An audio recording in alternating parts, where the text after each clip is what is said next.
দর্শক আমন্ত্রণ জানাচ্ছি এটি নিউজে আমাদের প্রতিদিনের নিয়মিত আয়োজন হ্যাপেনিং পয়েন্টে powered by Defenders hotels and resort limited. আপনাদের সাথে আছি আমি রুমু ইসলাম। দর্শক, আমরা আজকে কথা বলবো আমাদের স্বাস্থ্য খাত নিয়ে। স্বাস্থ্য খাতকে দীর্ঘদিন ধরে বাংলাদেশের অন্যতম গুরুত্বপূর্ণ চ্যালেঞ্জের জায়গা হিসেবে ধরা হচ্ছে। বর্তমান সরকার ক্ষমতায় আসার পর থেকেই এই স্বাস্থ্য খাতের নানাবিধ পরিবর্তন আনার জন্য এবারের যে প্রস্তাবিত বাজেট, সেখানে কিন্তু গতবারের তুলনায় প্রায় দ্বিগুণ, অর্থাৎ ৬৯,৪০৯ কোটি টাকার বরাদ্দ প্রস্তাব করা হয়েছে, যেটি গতবারের থেকে প্রায় অনেক বেশি, প্রায় দ্বিগুণই বলা যায়। তো আমাদের আজকে আলোচনার বিষয় হচ্ছে এই যে বাজেট বরাদ্দ বাড়ানো হলো, তাতে যে কাঙ্ক্ষিত পরিবর্তনের আশা আমরা করছি, স্বাস্থ্য খাতের যে নতুন নতুন জায়গাগুলো পরিবর্তনের কথা আমরা বলছি, সেই জায়গাগুলোতে পরিবর্তন আসবে কিনা, সাধারণ মানুষ প্রান্তিক পর্যায়ে অথবা পুরো দেশ জুড়ে কতটুকু সুফল ভোগ করবেন এই বাজেট বরাদ্দের, এই সব কিছু নিয়ে আজকে আমরা কথা বলবো। এই কথা বলার জন্য আজকে আমাদের সাথে স্টুডিওতে উপস্থিত আছেন মোহাম্মদ লোকমান হোসেন, ব্যবস্থাপনা পরিচালক, আলোক হেলথ কেয়ার অ্যান্ড হাসপাতাল। আপনাকে স্বাগত আমাদের অনুষ্ঠানে। ধন্যবাদ আপনাকে। প্রথমেই কথা বলবো বাজেট নিয়ে। কিছুদিন আগেই জাস্ট বাজেট ঘোষণা করা হলো। এবারের বাজেটে গতবারের তুলনায় প্রায় দ্বিগুণ বরাদ্দ করা হয়েছে, অর্থাৎ ৬৯,৪০৯ কোটি টাকা, যে টিকটকে আপনি আমাকে বলছিলেন যে গতবার যে অঙ্কটা ছিল তার থেকে অনেক বেশি, ৪২,০০০, তার থেকে অনেক বেশি। তো আপনার প্রাথমিক কি বলবো এটাকে ধারণা কি আসলে বরাদ্দ বাড়ার সাথে সাথে কোন কোন পরিবর্তনগুলো আমাদের সামনে আসতে পারে? আমার ধারণা, প্রথম, সরকার একটা বাহবা পাইতে পারে।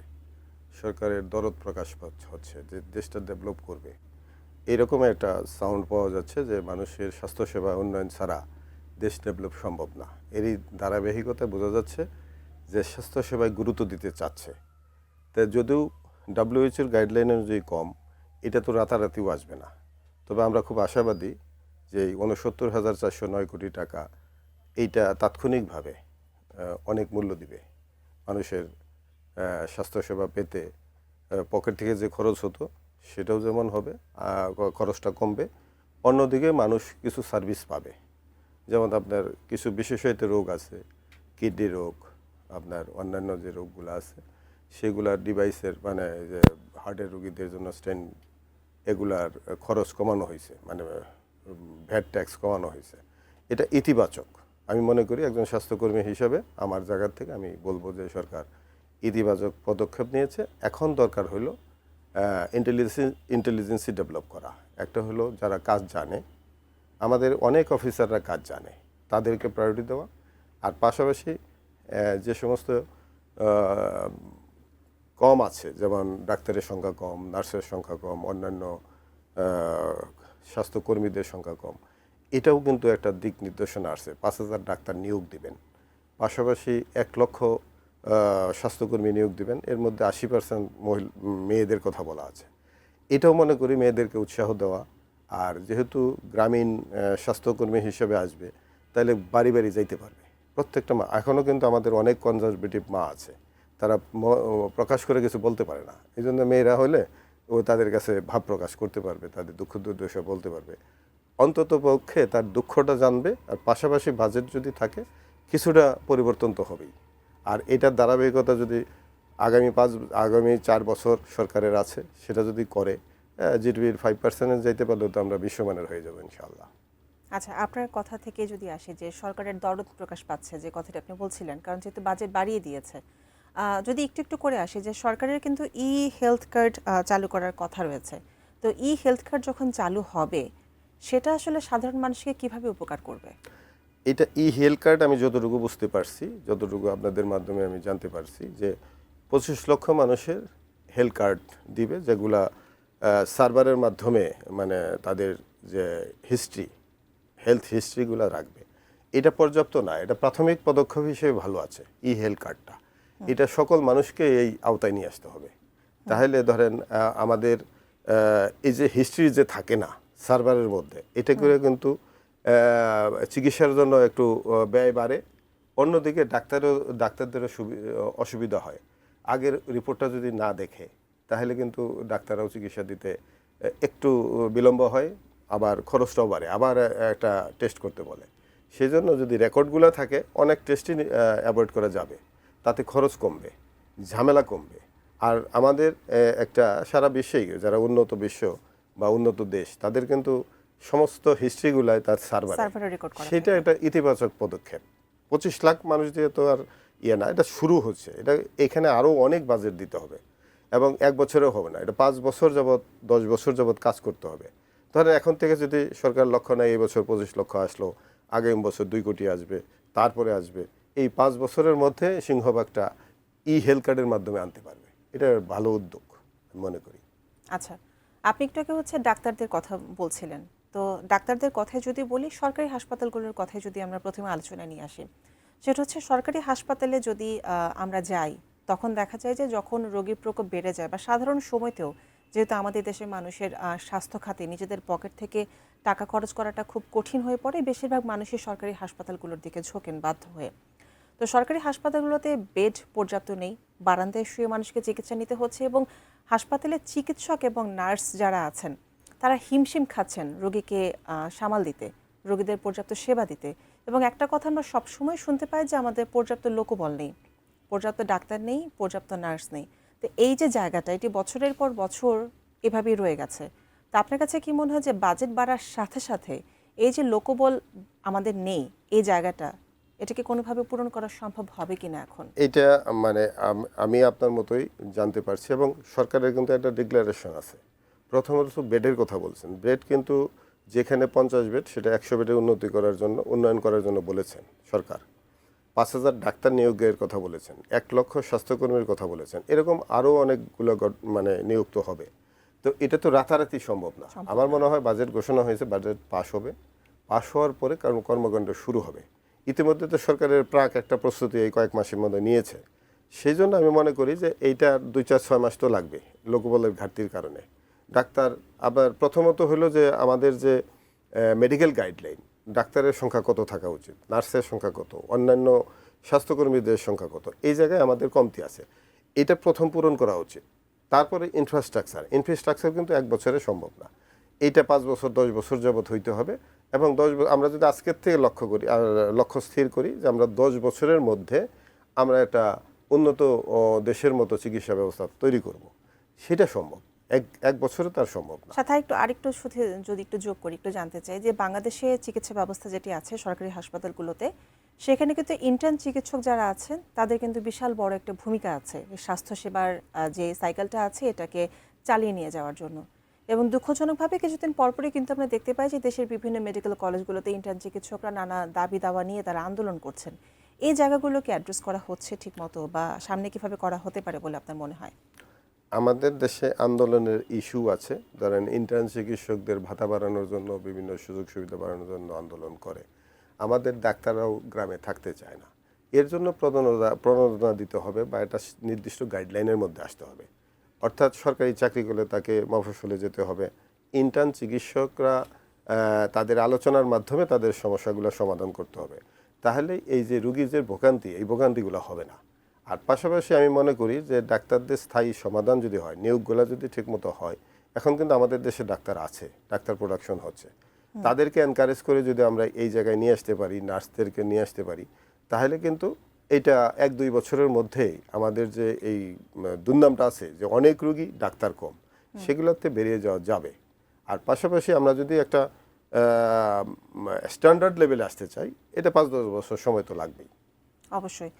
এই স্বাস্থ্য খাত এবং বাজেট নিয়ে আমরা আরও আলোচনা করব, তবে এই মুহূর্তে একটা বিরতির সময় হয়েছে। Thank you.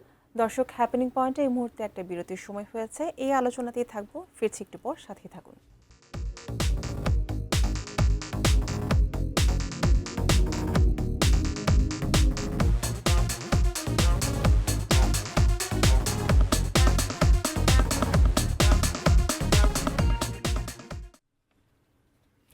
বিরতির পর আবার আমন্ত্রণ হ্যাপেনিং পয়েন্টে, powered by Defenders hotels and resorts limited. আমরা কথা বলছিলাম স্বাস্থ্য খাতের বাজেট এবং মানুষের প্রত্যাশা নিয়ে।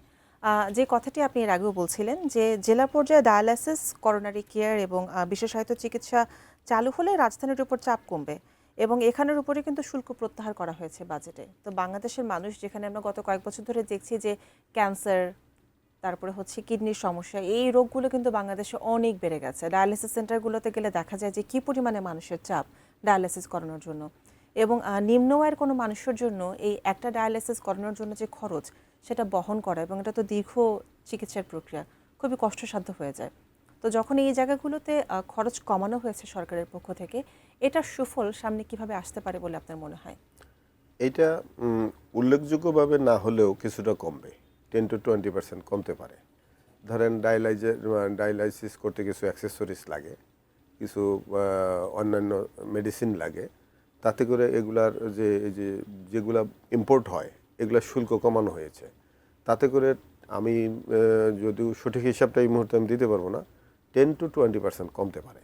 তাতে এটা জনগণের জন্য লাভ হবে এই শুল্কটা কমানোর জন্য। আর আমাদের শরীরে রিং লাগানো হয় হার্টের রুগীতে, সেগুলোর শুল্ক কমানো হয়েছে। তা আমি একটা জায়গায় দেখলাম যে 20,000-25,000 টাকা কমতে পারে এটা রিংয়ের, যারা স্ট্যান্ডিং করবে। তার এটি ইতিবাচক দিক, মানুষের প্রতি লোড কমানোর একটা ইতিবাচক দিক। কিন্তু এখানে আমরা কতটুকু দিতে পারবো, এই 69,000 কোটি টাকায় কতটুকু দিতে পারবো? এখানে ঘোষণা আসছে যে হাসপাতাল 50 বেডে সেটাকে 100 বেডে উন্নতি করা। এটা তাহলে বা আপনার অ্যারেঞ্জমেন্টের উন্নতি হবে, এখানে একটা বাজেট যাবে। তারপরে কিছু টাকা 27,000 কোটি টাকা মনে হয় প্রান্তিক জনগণের জন্য রাখছে। সকল কিছু মিলে মানুষ কিছু উপকৃত হবে। এখানে 100% উপকৃত হওয়ার জন্য তো সময় দিতে হবে, সরকারকেও সময় দিতে হবে।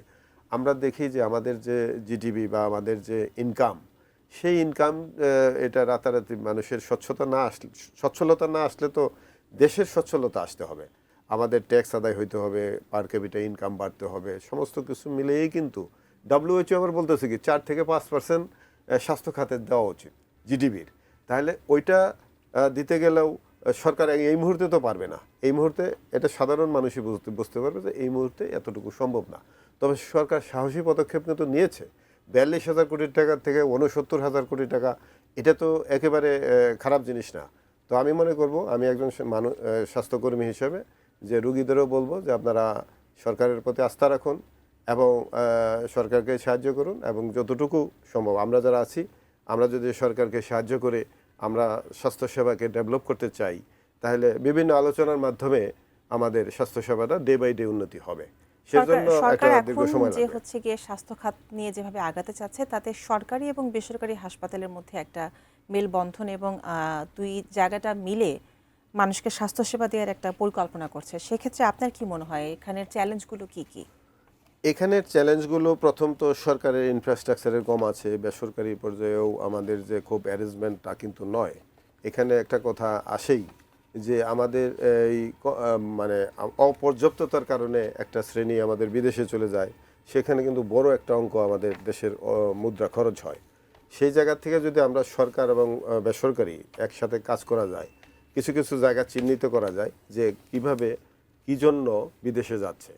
একদিকে ইনফ্রাস্ট্রাকচার ডেভেলপ করতে হবে, বিশেষজ্ঞ ডাক্তারদের আরও একটু সংখ্যা বাড়াইতে হবে। যে সংখ্যাটা কারণে ধরেন একজন ডাক্তার যদি 60-70 জন 100 জন রোগী দেখে, সেটা কিন্তু ঠিক না। আবার একটা হাসপাতালে যদি প্রয়োজনে ভর্তি না পায়, সিট না পায়, এটাও কিন্তু ঠিক না। তারপরে আপনার বলছে পর্যাপ্ত ডাক্তার, এগুলোকে দীর্ঘমেয়াদী একটা পরিকল্পনা করতে হবে, 1 বছরে সম্ভব না। সরকার নিশ্চয়ই ভিতরে কাজ করছে যে আমাদের বেসরকারি পর্যায়কে সরকারের সাথে কিভাবে এটা ট্র্যাক করা যায়।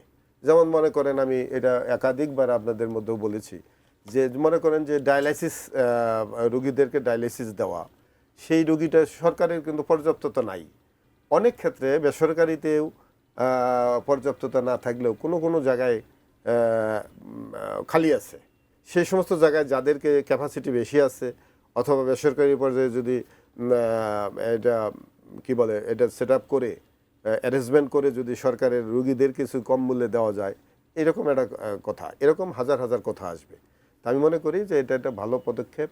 সরকার যদি আমাদেরকে অন্তর্ভুক্ত করে, আমাদের অ্যাসোসিয়েশন আছে, তাদের সাথে নিশ্চয়ই কথা হচ্ছে যে ইনশাল্লাহ একটা স্বাস্থ্যসেবা, আমি মনে করি এই বছর থেকে একটা ইতিবাচক রূপ পাবে। এবং এই 5-7 বছরের মধ্যে দেখবো যে আমরা একটা, এই যে আমাদের বিদেশে যে যাওয়ার একটা প্রবণতা, মানুষ টাকা হলে বিদেশে যায়, কেন যায়? সেটা হলো টাকার কারণেই যে যায় তা না, কিন্তু তাদের আস্থার একটা সংকট আছে। ডাক্তার সময় দিতে পারে না, আমরাও ঠিকমতো সার্ভিস দিতে পারি না। আমাদেরও ট্রেনিং বাড়াইতে হবে, আমাদের বিহেভিয়ারগুলো বাড়াইতে হবে। তবে একটা কথা আমি খুব গুরুত্ব দিয়ে বলতে চাই যে বিচক্ষণ নেতৃত্ব যেমন লাগবে, আমাদের বিহেভিয়ারটা খুব চেঞ্জ করতে হবে। সেটা কিভাবে চেঞ্জ হইতে পারে? উন্নত বিশ্বের দেশগুলা মানে আমাদের পৃথিবীতে অনেকগুলো দেশ আছে না স্বাস্থ্যসেবায় অনেক ভালো করেছে, তাদের বিহেভিয়ার, তাদের অ্যাটিটিউড, তাদের অ্যারেঞ্জমেন্ট, তাদের ইন্টেলিজেন্সি, তাদের ইফিকেসি যদি দেখা হয়, যারা ধরেন একটা ডায়ালাইসিস আমাদের দেশে করলে যতটুকু হয়, আমরা শুনি যে উন্নত দেশে গেলে আরও রুগীরা আরও তাড়াতাড়ি রিকভারি হয়। তাহলে এখানে ট্রেনিংয়ের ব্যবস্থা আছে, কিন্তু মেশিন কিন্তু একই। তাহলে আমাদের এখানে কি করতে হবে, আমাদের যে এই টিমগুলোকে আরও বৈজ্ঞানিকভাবে ভালো করতে হবে, ট্রেনিংগুলো বাড়াইতে হবে। আচ্ছা, আপনার কাছে এখন যদি জানতে চাই যে এই বাজেট যেটা করা হয়েছে এখানে স্বাস্থ্যকর্মীদের মধ্যে ৮০% নারীদেরকে সুযোগ দেওয়ার কথা বলা হয়েছে, যেটা একটু আগে আপনি বললেন। তো এই যে যখন ৮০% নারীদেরকে এই কাজটার মধ্যে অন্তর্ভুক্ত করার কথা বলা হচ্ছে, তাতে বাংলাদেশের স্বাস্থ্য খাতের জায়গাটাতে ইকোনমিক্যালি চেঞ্জের জায়গাটা আপনি কিভাবে দেখেন? আমি প্রথমত বলতে চাই যে এই স্বাস্থ্য ক্ষেত্রে নারীদেরকে ৮০% নেওয়ার ক্ষেত্রে এটার ইতিবাচক দিক, এটা কিন্তু স্বাস্থ্যকর্মী, তারা মানুষের প্রান্তিক লেভেলে যাবে, একেবারে ঘর পর্যন্ত, তার বেডরুম পর্যন্ত যাবে, মানে যে শোবার ঘর পর্যন্ত, ওখান থেকে মানুষের কান্নাটা বের করে নিয়ে আসবে। বের করে নিয়ে এসে প্রত্যেকটা ইউনিয়ন সেন্টারকে, সাব সেন্টারগুলো যেগুলো আছে, এইখানে সরকার একটা ফোকাস দিয়েছে যে এইখানে ডেভেলপ করবে। তাহলে এই রুগীগুলা শুরুতেই একটা চিকিৎসা পাবে। কিছু কিছু রোগ ওখানেই আইডেন্টিফাই হবে যদি অ্যারেঞ্জমেন্ট থাকে, তাহলে উপজেলায় চাপ কমবে, জেলাতে চাপ কমবে, বিভাগে চাপ কমবে, অর্থাৎ রাজনীতিতে চাপ কমবে। আর পাশাপাশি আমরা দেখবেন যে একটা রোগকে আমরা আইডেন্টিফাই করি, একটা কিডনি রোগ যদি, একটা কিডনি রুগী যদি তার কিডনি ফাংশনটা আগেই জানতে পারে, সাপোজ মনে করেন আমি যদি জানতে পারি যে আমার কিডনি ফাংশনটা বাড়তেছে, তাহলে কিন্তু আমি ডাক্তারের পরামর্শ, পুষ্টিবিদের পরামর্শ নিয়ে আমি কিন্তু আমার দীর্ঘদিন আমি কিডনিকে ভালো রাখতে পারবো। কিন্তু আমাদের দেশে হয় কি, একেবারে গ্রেড 2 গ্রেড 3-তে যায় একবারে, যেখানে ডায়ালাইসিসের আগে আর কোনো চিকিৎসা নাই, ওই পর্যায়ে যে ধরা পড়তেছে। অর্থাৎ এই যে গ্রামীণ উদ্যোগটা এবং ইউনিয়ন সেন্টারকে ডেভেলপ করা, উপজেলা সেন্টারকে ডেভেলপ করা, এগুলোই বার্তা বহন করে। এরকম হাজার কথা আছে, এই হাজার কথাগুলো যদি মিলিয়ে বলা হয়, এটা যুগান্তকারী সরকার পদক্ষেপ নিয়েছে। এখন বিচক্ষণ নেতৃত্ব দরকার, সৎ নেতৃত্ব দরকার, যে সততা আমাদেরকে পরিপূর্ণ একটা বিশ্বস্ততার জায়গা তৈরি করবে, যে ইন্টেলিজেন্সি একটা দেশপ্রেমিকতার কাজ করবে, সেরকম একটা নেতৃত্ব দরকার। যেটার জন্য আমি সরকারের কাছে দাবি করি আপনার মাধ্যমে, যেন কোনো রকম, আমাদের দেশে কিন্তু অনেক আমলা আছে, অনেক ইন্টেলিজেন্স, তাদেরকে যারা ভালো তাদেরকে দিতে হবে। আর খারাপ আছে এটা আমি বলবো না, খারাপ পরিবেশে তৈরি হয়, খারাপ পরিবেশটা যেন সৃষ্টি না হয়, সেইভাবে যদি এগিয়ে যায়, আমার কথা হলো সরকার সাকসেস, আমিও সাকসেস, আপনিও সুস্থ থাকবেন, এই নিয়ে আমরা একটা সুন্দর বাংলাদেশ করতে চাই। আচ্ছা, আপনার কাছে এখন যে জিনিসটা জানতে চাই, যে বাজেটের বরাদ্দের কথা আমরা বারবার বলছিলাম এবং আমরা অনেকগুলো খাত, অনেকগুলো জায়গায় নিয়ে আমরা কথা বলছিলাম, কিন্তু সমস্যা হচ্ছে সব জায়গায় সব কিছু তার একসাথে শুরু করা সম্ভব না। যেটা আপনি বারবার বলছিলেন যে 5 বছর 10 বছর সময় লাগবে এবং কোনো জায়গার কাজ আগে শুরু হবে, কোনো জায়গার কাজ পরে শুরু হবে, কোনোটায় বরাদ্দ প্রথমে কমিয়ে দেওয়া হবে, পরে বাড়ানো হবে, এরকম কিছু ব্যাপার থেকে যায়। তা আপনার মতে, আপনি যে দীর্ঘদিন ধরে স্বাস্থ্য খাত নিয়ে কাজ করছেন, আপনার মতে একদম বাজেট ঘোষণার সাথে সাথে কোন কোন জায়গাগুলোতে সবচেয়ে আগে ফোকাস দেওয়া জরুরি মানুষের স্বাস্থ্য খাতকে উন্নত করার জন্য? প্রথমত বলবো যে আমি একজন স্বাস্থ্যকর্মী, আমি একটা হাসপাতাল চালাই। আমার এখানে যারা যে সমস্ত শর্টেজ আছে, শর্টেজ পূরণ করি। আর যাদেরকে আমি ফার্স্ট লাইনে কাজ করতে চাই, যারা ইন্টেলিজেন্ট, যারা বুদ্ধিমান, তাদেরকে কাজ করতে দিই। সেরকম আমি সরকারকে বলবো যে আমাদের লোকবলের সংকট আছে, আমাদের সাপ্লাই চেনের সংকট আছে, এই দুটাকে খুব প্রায়োরিটি বেসিসে দেখতে হবে। তার দেখার জন্য বিচক্ষণ নেতৃত্ব দরকার। সময় মতো, যেমন এই যে ভ্যাকসিনের কথা, ভ্যাকসিনটা সময় মতো আসলে আমাদের যারা স্বাস্থ্যকর্মীরা ভ্যাকসিনেশন করতে পারতো। এক জায়গায় নাই, এইটা কিন্তু শিডিউল করে করা যেত, কিন্তু ভ্যাকসিনই তো ইম্পোর্ট হয় নাই। এই জায়গায় আপনার সাপ্লাই চেনটা বাড়ানোর জন্য নিয়মিত ইম্পোর্ট হইতে হবে, মানে বিদেশ থেকে আনতে হবে বা দেশে প্রোডাকশন করতে হবে। পাশাপাশি এই সাপ্লাই চেনটা যদি সঠিক থাকে, ডাক্তারের স্বল্পতা, নার্সের স্বল্পতা যদি কেটে যায়, তাহলে মানুষ তাৎক্ষণিক একটা সেবা পাবে। আর তারপরে ব্যাপারটা হলো যে আমরা একটা সাকসেসফুল স্বাস্থ্যসেবা তৈরি করব, সেটার জন্য আমি বলছি সময় লাগবে। অর্থাৎ সরকার এটা নিয়ে কাজ করছে, আমি আশা করি আমাদেরকেও সম্পৃক্ত করলে আমরা তাদের সাথে কাজ করব। অবশ্যই। আরেকটা জিনিস সেটা হচ্ছে যে বাংলাদেশের মানুষের মধ্যে স্বাস্থ্য বিমার আইডিয়াটা খুব বেশি একটা নেই এখন পর্যন্ত। হেলথ কার্ড আমাদের জন্য খুব নতুন একটা আইডিয়া, এবং স্বাস্থ্য বিমা নিয়েও খুব বেশি মানুষ সচেতন না, যেটা উন্নত বিশ্বে আছে। স্বাস্থ্য বিমা করার প্রতিটি নাগরিকের আজ জন্য। থেকে 25-26 বছর আগে আমি লন্ডনে গিয়েছিলাম। আমি তখন আশ্চর্য হয়েছি যে এটা হেলথ কার্ড ছাড়া চাকরি হয় না, হেলথ কার্ড ছাড়া সে ইউনিভার্সিটিতে ভর্তি হতে পারে না। আমাকে খুব ইমপ্রেসড করছিল, কিন্তু আমি তো ক্ষুদ্র মানুষ, এটা পারি নাই। তবে আমি মনে করি স্বাস্থ্য বিমা ছাড়া একটা দেশের উন্নত বিশ্বের কাতারে যাওয়া সম্ভব নয়। কারণ স্বাস্থ্য এমন একটা জিনিস, আপনি কত টাকা বাজেটে আপনার স্বাস্থ্যটাকে আপনার চিকিৎসা পাবেন, এটা প্রেডিক্ট করার ডাক্তারেরও সুযোগ নাই, আপনারও সুযোগ নাই। অর্থাৎ যে প্রতিষ্ঠান দিবে সে ওই নির্দিষ্ট ব্যয়ের মধ্যে কিন্তু স্বাস্থ্য হয় না। নির্দিষ্ট ব্যয়ের মধ্যে আপনাকে খাবার দেওয়া যাবে, আপনাকে পোশাক দেওয়া যাবে, চিকিৎসা দেওয়া যাবে না। সেই জন্য স্বাস্থ্য বিমাটা খুবই জরুরি। আমি মনে করি সরকারের কোনো সেল যদি এটা নিয়ে কাজ করে, আমি খুব খুশি হব। আচ্ছা, আর সর্বশেষ জানতে চাই, এতক্ষণ আমরা যে কথা বলছিলাম সেই সব কিছু হচ্ছে গিয়ে রোগ হয়ে যাওয়ার পরে আমরা কোন কোন জায়গায় যাব, কি কি হতে পারে সব কিছু নিয়ে। তো এই রোগ হওয়ার আগেই এই বাজেট থেকে কিভাবে আসলে বাংলাদেশের মানুষগুলোকে সচেতন করা যায় যে এই কাজগুলো করলে পরে আপনার হার্ট ভালো থাকবে, এই কাজগুলো করলে কিডনি ভালো থাকবে, প্রসূতিদের স্বাস্থ্য ভালো থাকবে, এই সমস্ত জায়গাগুলোতে মানে প্রতিকার হিসেবে কোন কোন জায়গাগুলোতে কিভাবে প্রচার করলে সাধারণ মানুষের কাছে দ্রুত ভালোভাবে পৌঁছানো যাবে? বাজেটে এর গাইডলাইন আছে। আপনি ধরেন 1 লক্ষ স্বাস্থ্যকর্মী নেওয়া, এটাকে তার পূর্ব গাইডলাইন। 5,000 ডাক্তার নেওয়া, আরও হাজার হাজার কাজ তো আছে। আমরা তো 2-3টা ব্যাপারটা জানি যে 1 লক্ষ কর্মী নিবে, 5,000 ডাক্তার নেবে, নার্স নেবে, এরকম হাজার হাজার। এই যে এখানে আপনি যেটা বললেন যে একটা এই কর্মীরা যদি কাজ করে, তাহলে প্রত্যেকটা মানুষকে আমরা স্বাস্থ্য সেন্টারের দিকে নিয়ে আসতে পারবো। শুরুতেই আমরা যদি বুঝতে পারি যে এই রোগটা হতে পারে, যেমন একজনের হিমোগ্লোবিন ডিসঅর্ডার আছে, দেন হিমোগ্লোবিনটা যদি তার পরিপূর্ণ করা হয়, তাকে অনেক রোগের আধার থেকে সে বাঁচবে। অর্থাৎ একটা হিমোগ্লোবিন, আপনার শরীরে যদি হিমোগ্লোবিন না থাকে, তাহলে আপনি সুস্থভাবে কাজ করতে পারবেন না। হিমোগ্লোবিন না থাকলে আপনার ক্যান্সার হতে পারে, আপনার কিডনি খারাপ হইতে পারে, আপনার থাইরয়েড ফাংশন খারাপ হইতে পারে, আপনার থ্যালাসেমিয়া হইতে পারে, অনেক কিছু। এটা ডাক্তাররা ভালো বলতে পারবে, আমরা তো বেসিকটা জানি। তো সেই জন্য আমি মনে করি সেই গাইডলাইন সরকার এখানে রেখেছে যে আরও মাসের পর মাস সেটা নিয়ে কাজ করলে, আমি মনে করি প্রান্তিক জনগোষ্ঠীকে যদি আমাদের এই স্বাস্থ্যসেবার সাথে সময় মতো নিয়োজিত করা যায় বা আনা যায়, তাহলে অনেক রোগ শুরুতেই আমরা আইডেন্টিফাই করতে পারবো, এবং তাকে যদি পরিপূর্ণ একটা জীবন বিধান দেওয়া যায় যে অনেক দিন তার হবে না। আপনি দেখেন, আমি একটা রোগ নিয়ে কথা বলেছি, কিন্তু সেরকম অনেক রোগ আছে যে এখন একটা সিমটম দেখা যাচ্ছে, শুরুতেই যদি অবশ্যই আইডেন্টিফাই হয়, তাহলে কিন্তু ওই রোগ থেকে বাঁচার সম্ভাবনা আছে। অবশ্যই। অর্থাৎ একটা পরিবার ধ্বংসের মুখে যাবে না। আপনাকে অনেক ধন্যবাদ আমাদের সাথে বিস্তারিতভাবে এই বাজেট এবং বাজেট সংশ্লিষ্ট স্বাস্থ্য খাত নিয়ে এত সুন্দর করে কথা বলার জন্য। আপনাকে ধন্যবাদ, আপনার কর্তৃপক্ষকে ধন্যবাদ আমাকে কথা বলার সুযোগ দেওয়ার জন্য। দর্শক, আজকের আলোচনা থেকে আমরা বুঝলাম যে স্বাস্থ্য খাতের বরাদ্দ বৃদ্ধি শুধুমাত্র কিন্তু একটি অর্থনৈতিক সিদ্ধান্ত নয়। দেশের মানুষ যখন ভালো থাকবে, সুস্থ থাকবে, তখন তা কিন্তু দেশের সার্বিক উন্নয়নের প্রভাব ফেলে। আমরা আশা করব এই যে বাজেট বরাদ্দ বৃদ্ধি করা হয়েছে, সেটি সুশাসন এবং জবাবদিহিতার মধ্য দিয়ে মানুষের কাজে আসবে এবং উপকারে আসবে। সে পর্যন্ত এই আশা রেখে আমরা বিদায় নিচ্ছি আজকে। সুস্থ থাকুন, ভালো থাকুন, ধন্যবাদ।